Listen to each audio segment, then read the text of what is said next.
Welcome to African Women in the Diaspora with me, Ngozi Jason. Here we talk about successful women of African descent as they navigate their lives abroad. And today we have a really, really wonderful person, someone who is doing some really good work as well for migrant women. Her name is Chidinma Ejom. Chidinma is a storyteller. She's a really good storyteller. She's also a wife, a proud mom of two, and she holds a master's degree in literature. And I thought she was a science person. I didn't know she was an arts person. She began her career as a human resources generalist, honing her skills in people management and organizational growth.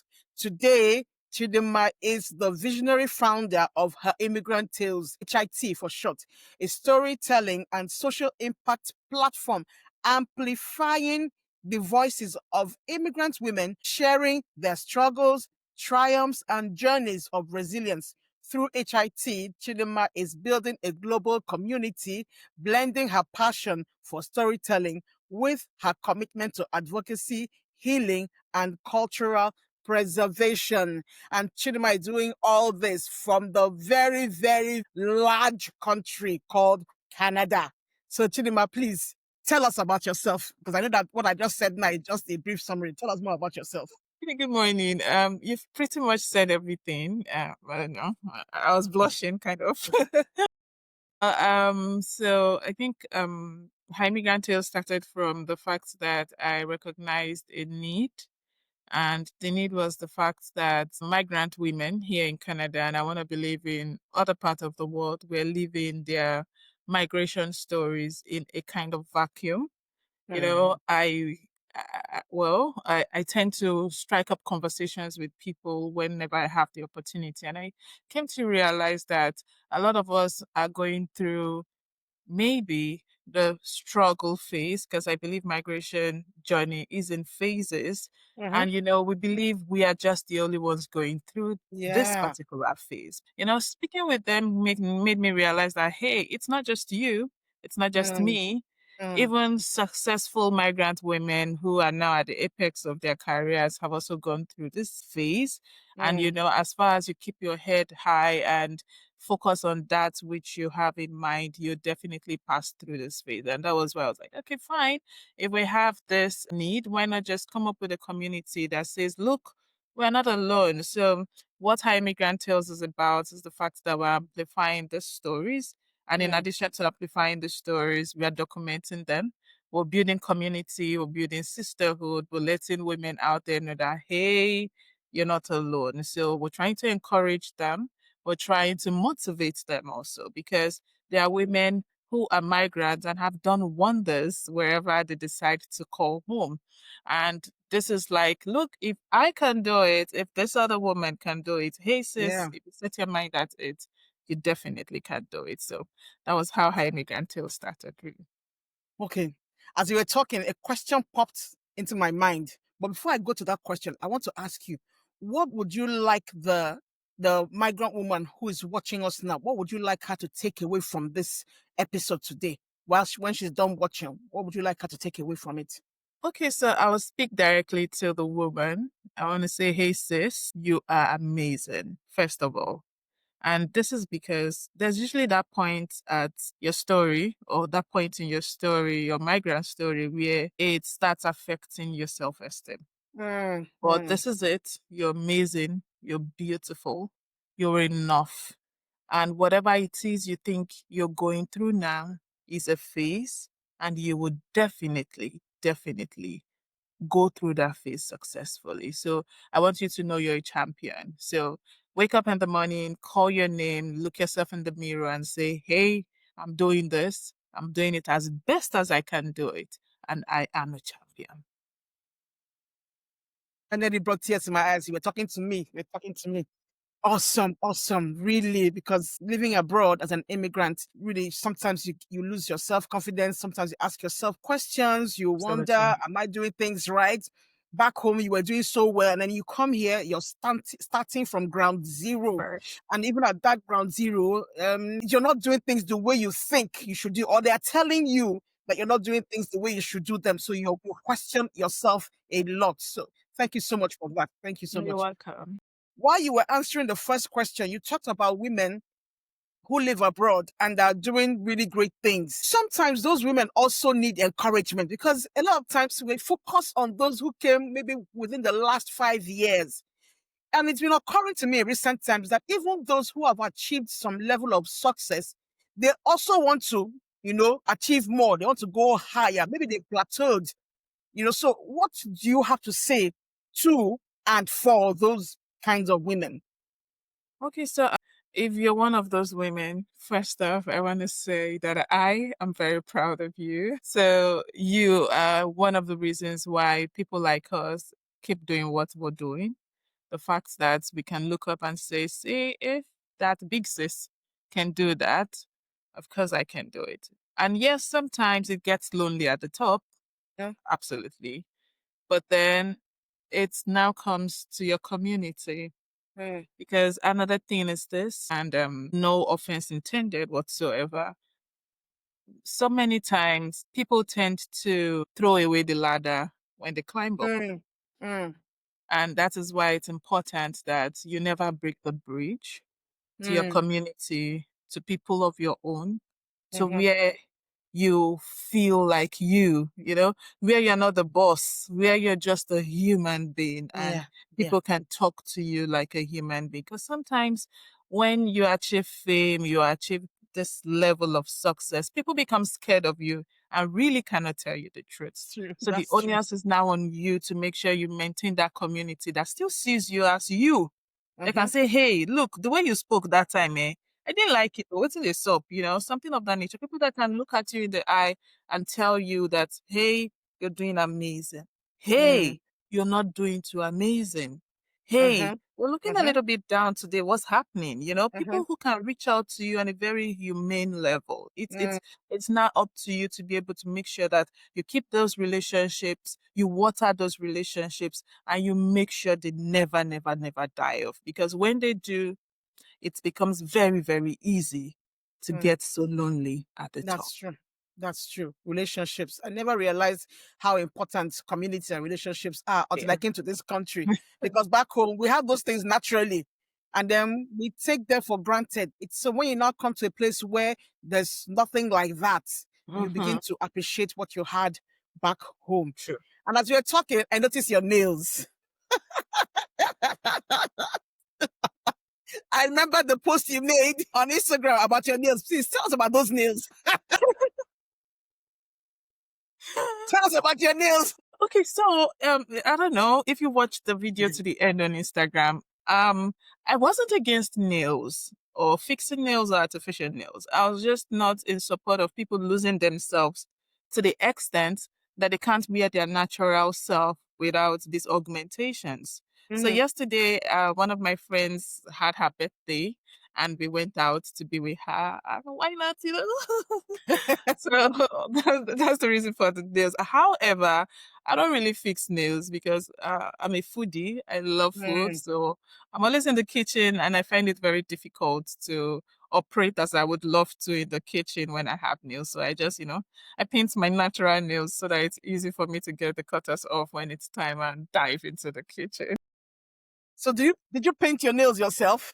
Yes, I did. Canada Are you did that. Yes, I serious? did. Yes, I You know, did. I've never been able to paint my nails myself.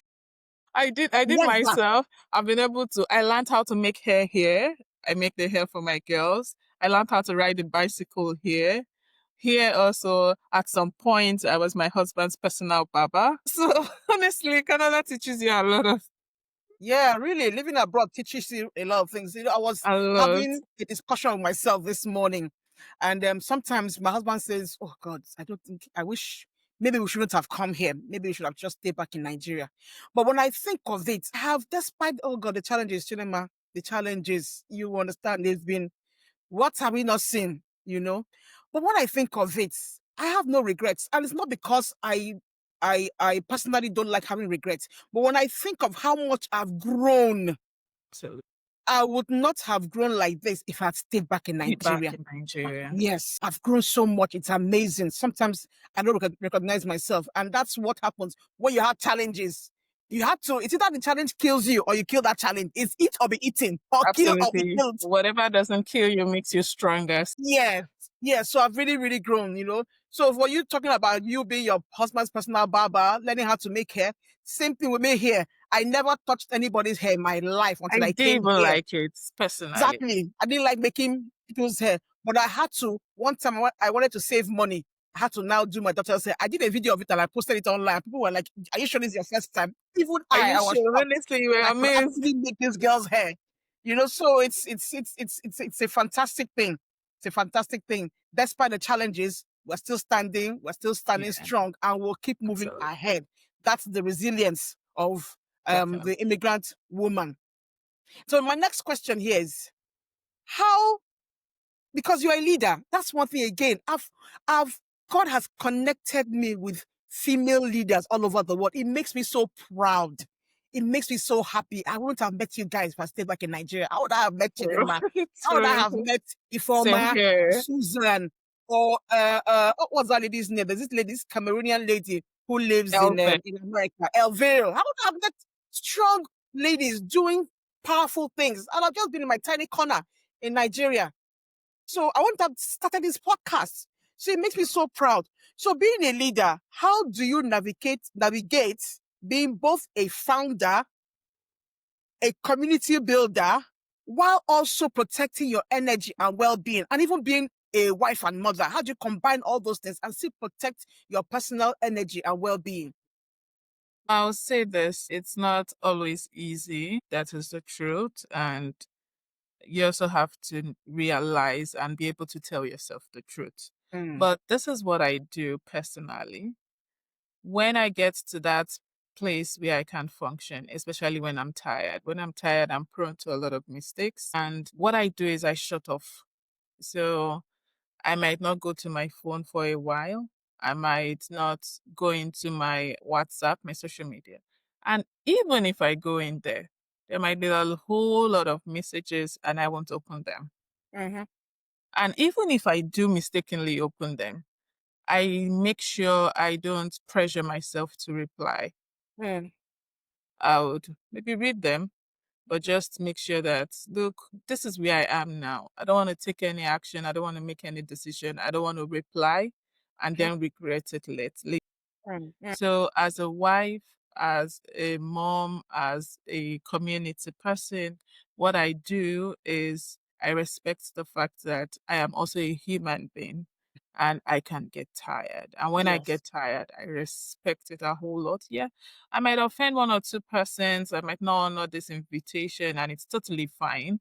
But Mm, then I'm also trying to make sure I look out for myself because if anything happens to me, so in Nigeria we'll say now who they are alive, they be community persons. If you know they are alive, like how? that's true. That's true. So can you recommend, do you have any self-care practices that you have that you can recommend to the lady watching here? I do have a few. So first is the fact that for me, I don't know if other people see it as self-care, but I do see it as self-care. And it's the Mm, fact that I have this unshakable belief in God. it's So self-care. It that is. way it makes me feel grounded no matter what comes my way. Mm-hmm. I just tell myself, God, I trust you to do this. Mm. I don't want it to sound like we're in a revival, but No, go it's for ahead. me No, my please. number one. Yeah.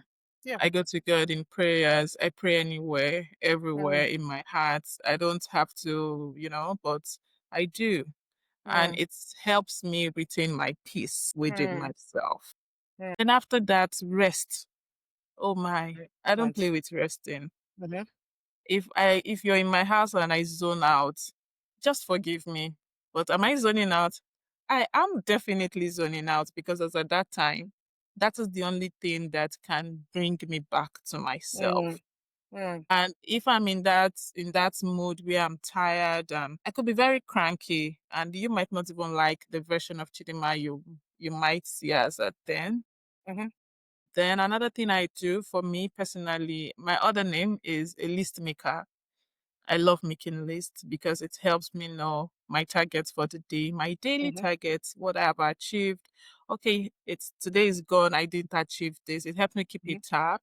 So I feel organized because I Mm. realize that your mind could be fickle sometimes. You might think you have it all sorted, and then later you're asking yourself, okay, what was I supposed to do today? And then you realize Yeah. that you've forgotten. Yeah. So my notes on my phone, I always write whatever it is I want to achieve. And Mhm. whatever I don't achieve that day, I move it on to the next day. It helps me a whole lot. And then sometimes, I don't know, I personally also have tried. It's a very intentional effort to make sure that I have a community. Sometimes Mm. you want to talk to someone who is not your husband. You want to talk to your fellow sister who understands you, in that feminine way. Mhm. And as I said earlier, those kind of relationships would not fall from heaven. You have to put yourself out there, you have to water them. You Mhm. also have to be their rock to fall on the days it's their turn to Mhm. need someone. So it's like, I do for you, you do for me, and we keep it going. But these things have helped me a lot here. Okay. This answer you've given me now has given birth to two more questions. Okay. All right. Let's have it. You talked about having conversations and community and all that. And in the previous answer, you talked about how you talk to people, you make the effort to talk to people. Can you tell us more about it? How do you go to strangers, someone who doesn't know you, you don't know the person, and maybe in a public place, you just go and start talking to the person? How do you do it? So sometimes it amazes me because I still count myself as an introvert, though some of my very close friends will argue I am not. But I know myself and I I don't know know you I much, but am. I don't think of you as an introvert. Well, I am. The only thing is, I think when I just get comfortable with you, you see my very extroverted side. But then within me, I know, and it took a lot of effort to get here. Hmm. I'm always the I don't want to talk kind of person. And when I talk for a couple of maybe hours, I Hmm. have to just recharge. Like, I don't know, I just have to recharge. So, Yeah. but what I have been able to do here is I realized that here, just like back home, people want to talk. Mm, But the truth is that number one, how you approach them is mm, important. Number two, the kind of discussion you strike is also mm, very important. mm, So when I see people, sometimes it might just be at the bus stand, we're waiting for a bus. I look at them and say, hello, how you doing? I always start with a compliment. I try to start with a compliment because it makes them mm, smile and it makes them kind of losing their guards. And I can say, "Hi, what are you up to today? How are you feeling? Are you a student?" You know, we let the discussion progress. mhm, But this is it. As much as I have been able to do this, I have also been met with no's for answers, and I mm. have taken them in my stride because nobody owes me anything. But Yeah. this is if you're out there and you feel like talking to people is not easy, you could go with someone. Maybe if you're into my kind of job, like I go to meet people to get interviews from them, to get chats from them. Sometimes I go alone. And when you go alone, it's not very easy because you're your morale builder, you're softy, you're the one who want to do the interview, and sometimes you get nervous. So Mhm, this is it. Getting nervous is totally fine. It shows you're human and you care so much about what you want to do, mhm. but it shouldn't stop you. I personally, the harder something is, the more I want to make sure I achieve it. I don't know. I don't know. It gives me this thrill and I'm like, is it difficult? Yes. Okay. Because it is difficult, I'm gonna make sure I do it. It is either a yes or a no. But when Mm. I do it, now I have peace that I did it. Yes, it might not be a yes. It's okay. But did I do it? Did I play my part? I did. And it makes me feel good no matter the outcome. So, Can you tell us a brief story of when someone told you no? okay. So, a lot of times people have told me though, for instance, when I started Her Immigrant Tales, I reached out to some women who I felt were kind of like go back. Like we went to school together and I was like, hey, do you think you can share a part of your story you feel you're very comfortable with Mm, me for this particular project or initiative? And I will tell you that out of, say, 10 people, 7 people said no. But, I had the option to feel bad, to get angry. But I personally, I put myself in their shoes and say, okay, it's possible that these women are not at that place yet where they want to share their stories. And it made me process it with empathy. I don't know if you understand. So Yeah. sometimes there are a lot of things we get all worked up and we get angry about that we shouldn't. If there's one thing I have learned in life, and I'm glad I have, is the fact that before I get angry, I always try to put myself in the shoes of the other person. Yes, That exactly. way it broadens my perspective. So Another you time, give them grace. exactly. Because sometimes we're also caught up in our own worlds. We really don't even know what these other people are going through in their worlds, So I just feel it would be unfair to just jump into conclusions simply because of a no. So these women, what we've been able to finally reach is that some have reached out to me later on and they're like, Chidinma, you're doing an amazing job, but just give us some time. Like I spoke with one of them, I think last week Friday. She was like, when I get to that place, I will definitely get back to you. And I'm like, absolutely. I'll be here waiting and it would be a huge honor to of course have your story shared with me. So that is an instance. I think another instance was when I went to the mall and I reached out to a woman and she looked at me and she was like, where are you from? And honestly, I was nervous. I was like, okay, so it's a project we're working on for women and this. She said, I don't want to be recorded. I said, absolutely, I respect that. I said, and she said, but this is what I'll tell you. You're doing an amazing job. And if you ever think it, you can do it. And I looked at her and I felt like giving her a hug. I remember you wrote about that on Yes. LinkedIn. I read it. Yeah. Yeah. I felt like because she might have thought she was talking to someone else, but hey, the person she was talking to was standing right in front of her. And so, yes, I didn't get the yes I wanted, but the yes I got is still with me. And I know will stay with me for a very, very long time. So, Awesome. That's so beautiful. That's so beautiful. Now, let's talk more about Her Immigrant Tales. How do you measure impact with HIT, not just in numbers, but in the lives of the women whose stories you share? oh, thank you so much for asking this question because at the end of the day, we're hoping that Her Immigrant Tales grows into a global social impact project. And this is it. So it's not about numbers. For me, it's not, honestly, it's not about numbers. It's more about impact. And I'm beginning to see the impact.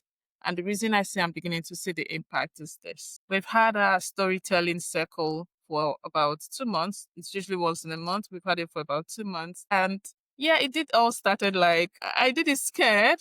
I and the team I work with, the wonderful team I work with, we started scared, of course. But just knowing that the first circle was 10 women and the second one became 15, and people reached out and said, Chidinma, thank you for this. Thank you for this. The woman who anchored the program the last time was amazing. The woman who did the breathing exercise was wonderful. She did a beautiful job.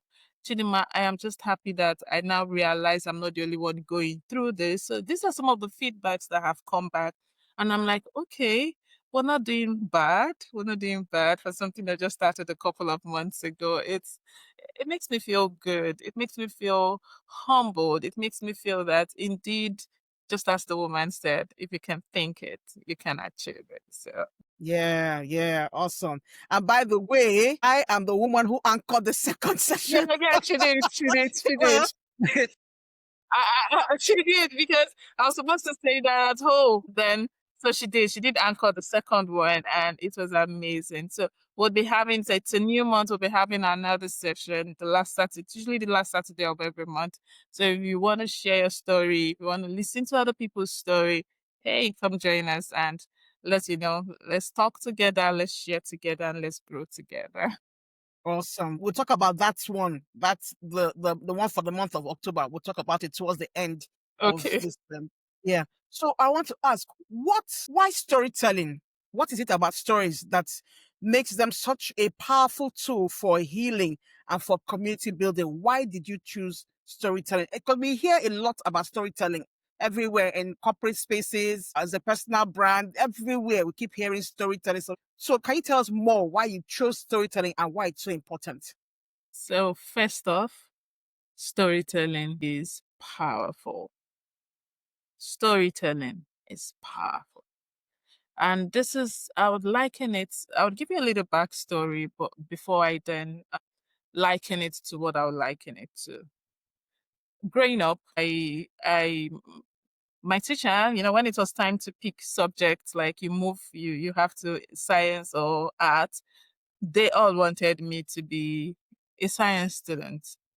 But then my dad had this very huge library at home, and we started reading stories like Hardly Chase, and then we went to, I read some rom-coms, but they weren't really my thing because they were giving me fantasies that weren't mine. So Exactly. I went into detective novels. I Mm, enjoy thriller. I still read them. And I just realized that they transport me from a world where I am to another mhm, world. And, no matter what I do, I just want to get back to that world. So my mom would say, Chidinma, come and go and drown Pepe. And I'll run and go and do it and then come back to make sure that I finish my novel. So that was a gift my dad gave to me.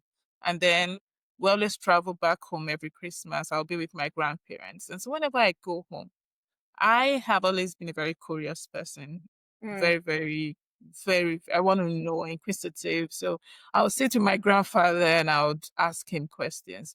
And for each question, he blesses me with his story. May God mm, bless his soul, mm, died early this year. Each question, he would bless me with a story. So he's not just giving me answers to my questions, he's painting me a picture of why this should be this, or why mm, this isn't. And mm. somehow it just makes me feel like it makes the explanation worth it to me. Yeah. But this is what I would tell you why storytelling is very, very powerful. Storytelling is very powerful because I wouldn't know if you're a fan of movies. Movies are painted pictures of reality. For Mhm, mhm, instance, I watch some movies and I cry. mm, Sometimes I cry so profusely, I would have to end the movie and get a hold on myself. So it's called catharsis because mm, this is a situation where you purge out emotions because you can see yourself in mm, whatever is mm, happening. That is mm, the power storytelling has. mm, This is why with storytelling, the other person sees themselves in whatever it is you're going through. They might, or in whatever it is you're telling, they might not 100% see themselves. mhm, You know, take for instance, maybe someone who is now a citizen or who was born here is citizen. And mm, I am sharing my story of migration to that person. That mm, person might really not be able to relate with the hassles and stress of mhm, being a migrant. mhm, But you know what? That person might not be able to relate. But then that person might be able to see his or her grandmother in that mm, particular picture. mm, mm, And mm, so it comes closer to home. mm, So with that, whatever it is you can paint to someone and they can see a little bit of themselves in that, you're going to achieve so much with it. And that is why when you come to adverts, product selling for very, very big brands, they don't sell you the product. They sell you a story. They sell you a value. And based on that story, based on that value, it is easier to buy their product. mm, So that is how powerful storytelling is because you're appealing not just to their physical need, you're mm, appealing to their mental health needs, you're appealing to their psychological needs. mm, Because there's a saying we have here at HIT that by sharing, we begin to heal. Talking alone is therapeutic, absolutely. But this is where it becomes dicey. Are you able to maintain it? Are you able to know when to keep quiet? Because Yeah. sometimes you start talking and talking and talking and talking, and the person, shakings up and say, I feel safe. I want to talk also. Are you Mm. able to really recognize that period and say, okay, let me keep quiet? Because some And then people get so listen. engrossed in Mm-hmm. them talking, they forget that it's supposed to be a The sharing. two-way thing. Yeah. Yeah. And if you lose that moment, it's sometimes hard to get it back because Mm. the person feels like she doesn't want to really, or he doesn't want to listen to my story. So Mm-hmm. storytelling is a two-way thing. It's Mm. therapeutic. It's very productive. And I'll tell you that whatever it is you cannot achieve by just saying, hey, this, that, calm down with a story. I can tell you people would open up to you more easily than they would have if the story wasn't there. Yes, Mm. it's Yeah. important. It's important. Like I don't know how to emphasize that. Well, awesome, awesome. Really, storytelling is a powerful, powerful way of passing a message across. Right. Like they say, facts tell, stories sell. Isn't that what they say? Exactly. It makes things more interesting. People are more Very ready interesting. to They're listen more to you. drawn, Yeah, interested, yeah, so yeah. That's true. All right, let's talk about family and culture now. So, as a mom of two, you have two kids, right? Two girls. All right. As a mom, how do you pass down culture, history, resilience to your children while raising them in the diaspora? Because I noticed with my own children, my children are 14 and 12, they don't speak Igbo. So we've been trying and trying and trying. Then I found out that it wasn't just my children. So many other children who live abroad, even those who live in Nigeria, don't speak their language, more especially amongst the Igbo people. So I started my Igbo classes, and it's so bad that some children don't even know what state they're from. We're not talking about clan or local government or town here. We're talking about states. Someone will tell you I'm from Enugu or Anambra State, or I'm from Anambra in Enugu State. I say, how? So how do you how do you handle this while raising your girls in Canada? okay, so first off, I'm happy that Canada is a multicultural country. So, for instance, we have the lunar holiday. When you go to the malls, you see Chinese decorations everywhere. We have the Indian celebration that'll be coming up soon. It's like their Yeah, annual. this So month I yeah, think. Yeah. yeah, this month. So first off, for me, I think what I do is the fact that I have been able to build my daughter's self-esteem to a very, very, very, very high level. Mm, And so I tell them that, look, you have to be proud of yourself. mm, Because when you're proud of yourself, you become proud of everything you carry. Be it your language, be it your dressing, be it your hair, because it goes into all of those places. mm-hmm, So mm-hmm, you have to know you're beautiful. mm-hmm, So this way, it makes it easy to sell yourself mm, because you can be beautiful if you're not confident. It goes nowhere. And you might not be so beautiful, but when you carry yourself with grace and with confidence, look, the sky is your stepping stone or your the beginning point. So for me, I've been able to build their self-esteem. It's still a work in progress, but I'm glad how far we've come. And then outside of that, in the house, we speak Igbo. really? Yeah. So we make sure we speak Igbo. I Mm, and my husband we don't speak English. mm, We speak Igbo. And then with the girls, we also try. And this is it. It has not been easy mm-hmm, because just like I was talking with someone and she was like, but they don't, it's not a major language. So you're just gonna use it in the house. And I was like, yeah, it's not a major language, but it's my mother tongue. So to me, it's a major language. Yeah, it might exactly. not To be you, it's a a major because language it's your in language. Canada, So but to to me, you. it's a major language. I want to be able to talk to my kids anywhere, and if I don't Mm-hmm, want someone to know what I'm telling them, I mm-hmm, should be able to mm-hmm, pass that message. mm-hmm, mm-hmm. And so that when I filtered, but I won't lie to you, when she told me, I thought about it. I was like, okay, it's true, Seth. Maybe I will even stop, stressing because she came in and I was talking to them that you guys have to be watching Igbo YouTube. And she was like, why are you stressing them? This but this woman is Chinese and her son speaks Chinese. Oh. Wait. And so we make sure that we get them to speak Igbo as much as possible. Mhm. It has not been easy, but I know they understand. They understand. When I speak in Igbo, they understand. Mm. The hard part of the job is getting them to speak. To But I speak. know that when, for instance, I was at a function with my girls the other day and someone said to her, Kekime, and she answered, Odima. And the person came to meet me and said, Chidinma, you're doing a good job. She spoke Igbo. I'm like, that's like the basics of Igbo now. You should ask her something You'll be more, you surprised how know. many children don't know how to respond or to kedu or kekin. I'm telling you. I'm telling you. That's one of the things I teach my children, the children I teach online. True, That's one of the basic true. things I teach them.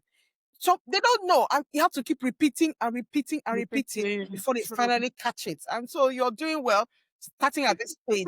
One thing I've noticed that when they start getting older, like late teens, early 20s, that's when they get When they interested. now want to. Yeah, So it's true. good you're starting at this stage so that by the time they get to that stage, when they actually get really interested, Mm-hmm. at least they'll be able to speak some words. True. Who knows? By then, they might have become really good at speaking the language. Who knows? Yeah. So it's good you're starting now. Now, It's a still day at talking a about culture. time. Yeah, with time. So just be patient because sometimes when you're talking to them, it sounds like they're not really listening to you. Actually, with my daughter, when sometimes when I ask her what's some words like cup, what's cup in Igbo, she'll tell me "Iko." What is house. She'll say, "Oh Lord, okay, so you really Yeah. know these things, Yeah. even though she Yeah. doesn't really speak." Then Speak, my yes. son, But who could those. understand initially better than my daughter, because when my husband and Mm-hmm. I don't want them to know what we're talking about, we'll speak Igbo. Then my son will Mm-hmm. say, "I heard what you said. This is what you said. This is what you said." Now his sister is catching up. She knows so many words in Igbo. So because he kind of lost interest in learning. When he saw Yeah. that his younger sister was now becoming better, Yeah, it's he now had to fired buckle him up up again. because he's very competitive. So he had to buckle up and say, no, no, no, no, I can't let this girl. No. So we'll just keep trying. We'll just keep We doing our keep best. trying our best. It's Yeah. just And at what the end it of the day, is. everything will pan out. Still talking about culture. What traditions or practices from your Nigerian upbringing do you hold on to most strongly, even now, with your children or even yourself alone in the diaspora? Okay, so first things first. So now it will come to values because I'm from a kind of family that respects values a lot. Hmm. And this doesn't mean we're perfect. It just means that we strive to live and let other people live. And this is what I'm trying my best to uphold personally and also pass on to my kids. Hmm. Take, for instance, I'll tell them that you don't take what is not yours. Hmm. Hmm.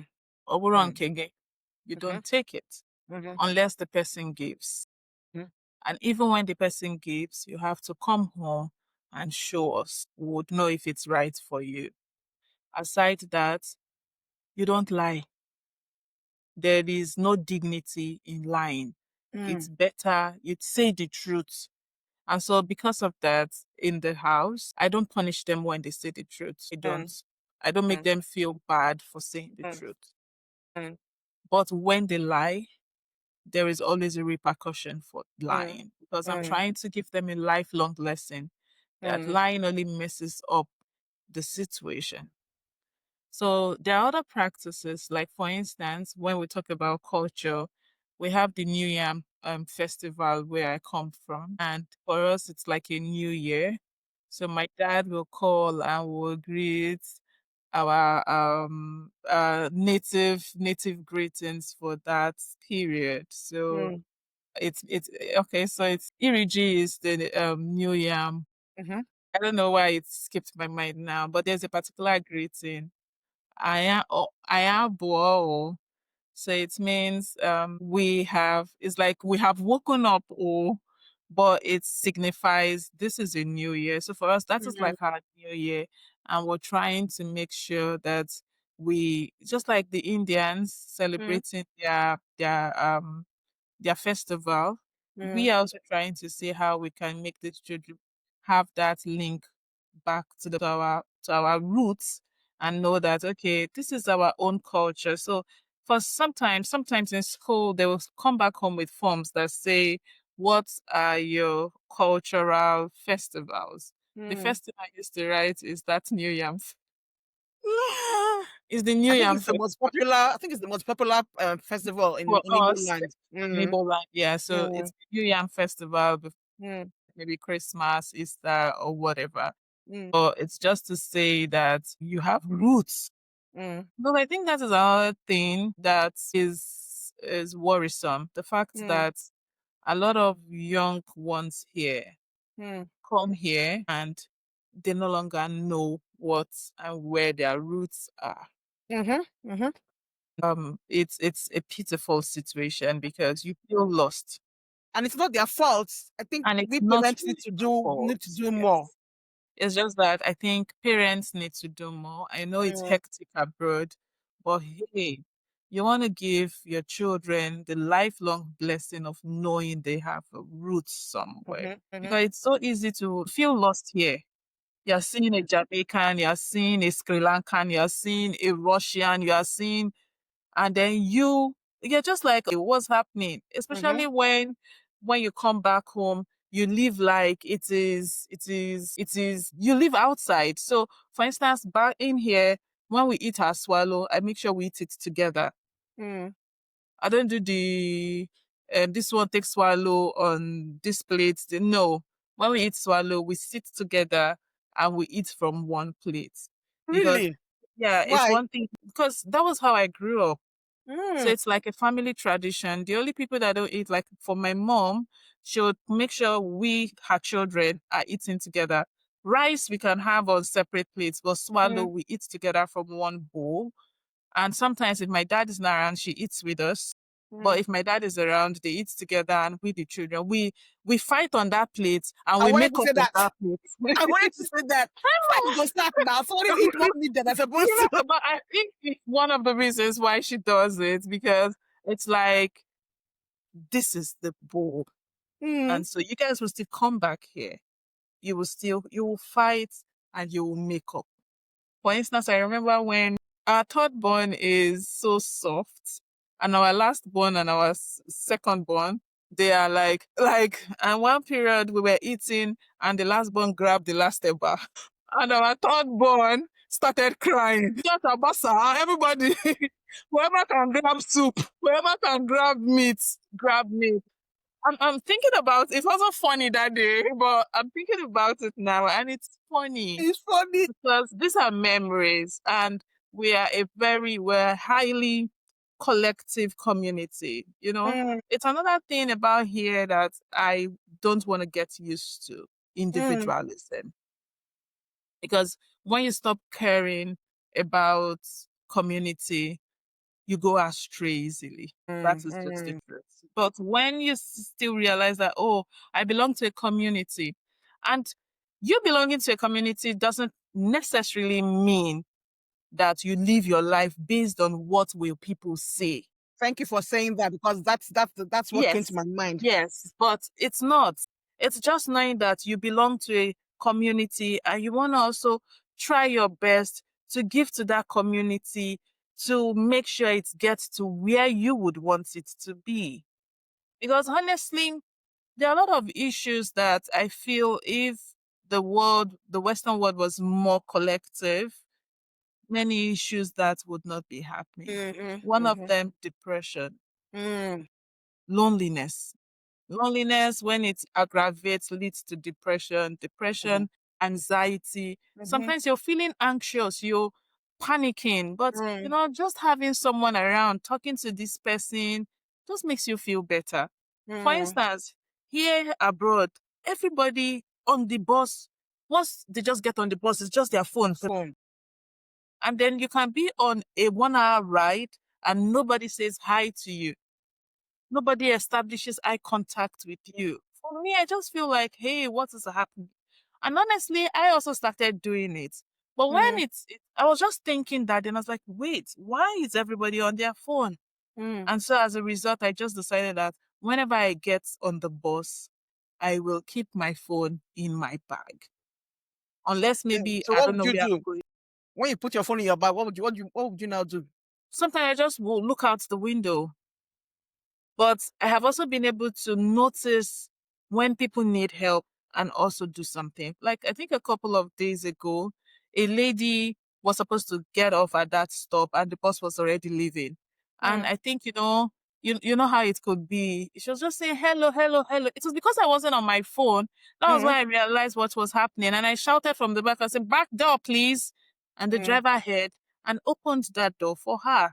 mm, If not, she would have gotten to the next bus stop, and hey, that next bus stop is not 30 minutes walk. It's a long walk back. And if she was going mm, for maybe an interview or something, she just, she goes late and it's not a mm, very good way to start. So some of these things are the little things we can do to make sure that we get it better. But honestly, the individualism is mm, a lot. mm. It's a lot. And I also feel that our kids, I feel for them. I feel for them.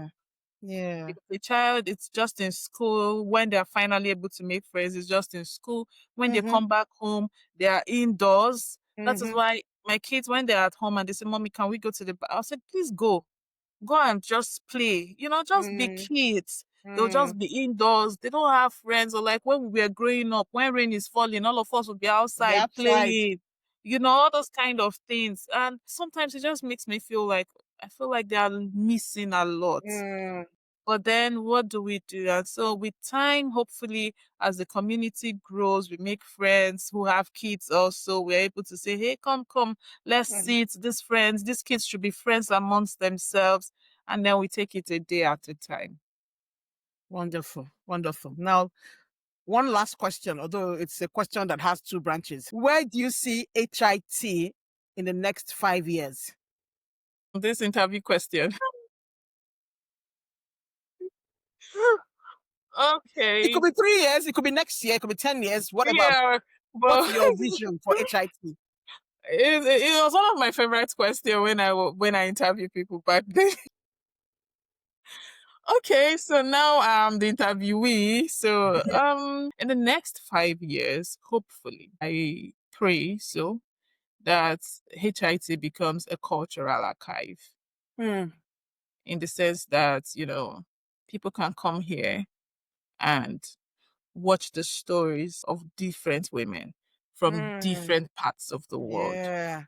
And get and inspired. feel, yeah, get Mm, inspired, get motivated, and understand what it means to be a woman and a mm, migrant. mm, I also pray that it becomes a storytelling hub, mm, with what we're doing with the circle, that it gets into different places all over the world. mm, And, it just grows. And we're not just shaping how immigrant women are seen, we're also preserving culture, preserving tradition, were archiving and documenting these very, very powerful stories. Because honestly, these are stories of women that have to do with serious change. yeah. They're very powerful. We shouldn't lose them. I think we should. We've lost enough Mm, already mm, because sometimes I sit with very elderly people, and when they mm, give me the stories of their lives, and I'm like, I just hope this family have been able to document something. I don't know if yeah. you understand. Yeah. Yeah. So these are immigrant women. You see, here women who say, I bought this house here, I bought this house here. I was working as a clean. Hey, mom, how? But that is a strong woman. Mm-hmm. She worked as a cleaner. She went back to school. She did this. She bought houses. She did, sometimes I listen to these stories and I get goosebumps Mm, because I just hope the stories have been documented for mm, the younger generation to see that their grandma was indeed a strong woman. She was an amazing woman.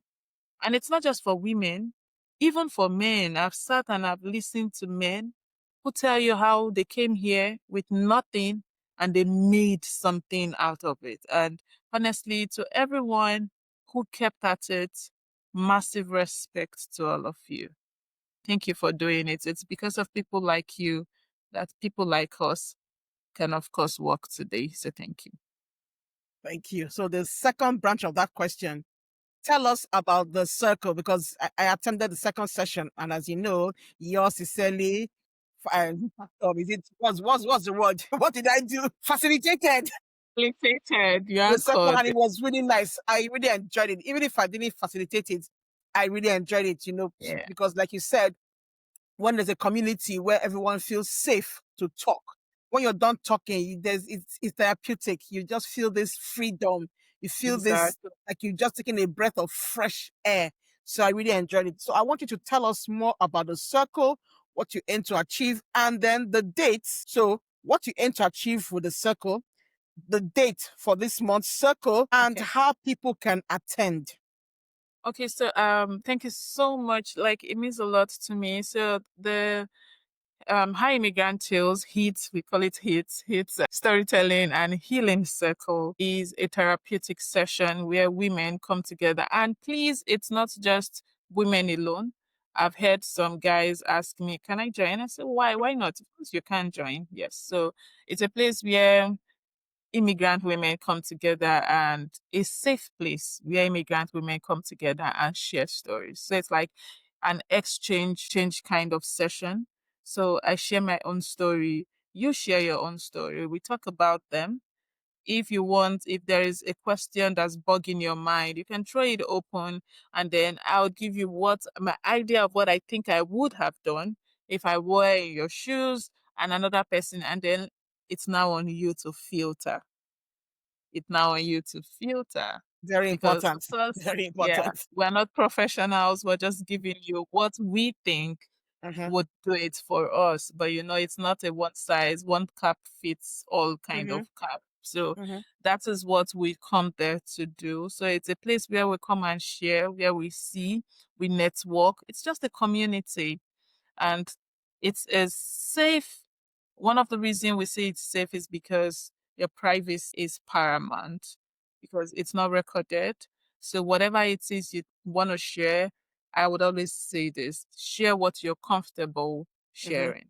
I Mm-hmm. don't want you sharing something and then when you want to sleep, you're like, hey God, what did I go and say? Oh, are you sure this one will not? So always share whatever it is, you want to share to lighten your heart, not something that will add more burden Mm-hmm. to your heart. So that is what it is. The next one will be on the 25th of October. It's 25th. from 10 a.m. yesterday time to 11:30. So it's just 1 hour 30 minutes. And what we hope to achieve is that we hope to achieve a strong community, strong sisterhood, healing. We hope to achieve a good level of networking because hopefully as time grows, we have one of us who is into a job, how to use LinkedIn to get Mm. better jobs, better results. So we're going to workshops as time goes on where women can come, we can learn about self-care, learn about even credit score. Sometimes, Mm. like for instance, for Important. me, I didn't get a credit card until I understood Mm. what it meant getting a credit card. Mm. But hey, I was just trying to be safe. But Mm. somewhere I don't understand. So we'll have sessions of that nature. Even things like little accounting. Maybe you want to file your taxes yourself and, just empowerment and how we can be better and get the necessary tools and necessary skills that are needed to make life easier here in this whole new world. So that is So what. if someone wants to attend, Okay, so if you want to attend, there's usually a Zoom, but on our pages, both our social media page and our LinkedIn page, Twitter page, you would see a subscribe to our newsletter. So when you subscribe to our newsletter, on the day of the session, the Zoom meeting is shared. So you'll definitely get it in your email if you've subscribed to the newsletter. And once you click on the Zoom, you'll be there with us live and direct. so can you give us your social media handles, the names of your social media handles? Okay, so for Twitter, it is HIT_champions. For LinkedIn, it is High Immigrant Tales. For TikTok, it is High Immigrant Tales. For Instagram, it is High Immigrant Tales. And for Facebook, it's High Immigrant Tales. Okay, okay, awesome. So that's very easy. On Twitter, that's X. It's Yeah, it's just HIT Twitter. It's underscore champions. HIT_champions. Then Yes. for all your other social media handles, it's It's called Her Immigrant Tales. Immigrant Very easy, Tales. very Yeah. simple. All right. Thank you. Thank you so much, So Chidinma. much. We've spent almost an hour. Okay, I am still short of an hour. I'm so happy. All right. Thank you so much. You're welcome, You ma'am. heard her. You heard Chidinma. If you want to attend, I've been there and it was awesome. It was great. I really enjoyed Yeah, it. So yeah. She did if an you're amazing an job the immigrant last time. woman, whether you're from Africa, Asia, Europe, Wherever, wherever, as wherever. long as you are an immigrant woman. And now she's extending the invitation to men because some men have asked her if they can participate. So even if you're not a woman, you want to attend, please feel free. Go to her social media handles on Instagram, X, Facebook, and LinkedIn. Fill the form. Is it the subscription form? Subscribe. Yeah, Yeah. subscribe to our newsletter. It's just our Uh-huh. newsletter link here. Exactly. So once you subscribe, you'll be on her email list, and then they will send you Yeah. the link to join. Thank you so much, Chidinma. So You're welcome. everybody, if you're listening to this and you are an African immigrant woman, you have a story to tell. Absolutely. Whatever it is, because sometimes some people, like the people that you talk to, Chidinma, if they wanted to share their stories, and they've had some level of success, but they feel that success is too small. And that's how Don't it's supposed to be. never, like Yes, never there's think no that such way, place that is please. too small. What if you came Absolutely. into this country with like maybe 2 children and they were both below the age of 4, and now they're in secondary school and they're still healthy and you're still healthy? My sister, Amazing that job is you've success. done. Yes, that's success. What if you came here and you were doing your masters or you're even doing your bachelor's, you were working, you were going to school, you were doing this, you were doing that, and now you're done. You Done. finished, you passed. That's success. So some people want to wait until they've I don't know, they've achieved some great, newspaper headline worthy kind of success. So let me just No. chip something in Yeah. too, because what you're saying is very important. So, hey sis, if you're out there and you feel like your story is not worth it, I want you to henceforth remove that thought from your Mm-hmm. mind, because every day you live is a story well lived, Mm-hmm. whether with its challenges, its triumph, Mm-hmm. it's a story well lived. And Yeah. whatever it is your success is, you are the protagonist of your story. And I can tell you that you're doing an amazing job. So Rome was not built in a day. It takes time. So please be kind to yourself. But from us, you're doing an amazing job and we're here rooting for you.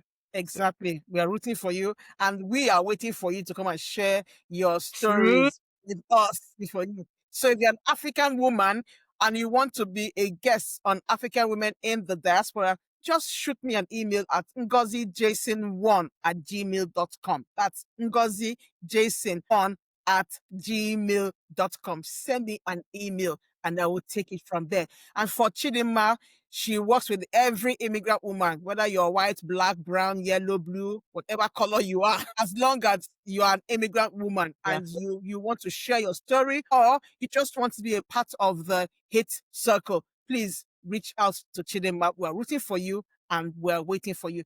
Thank you so much for listening on Spotify or watching on YouTube. And we'll see you next time. Bye.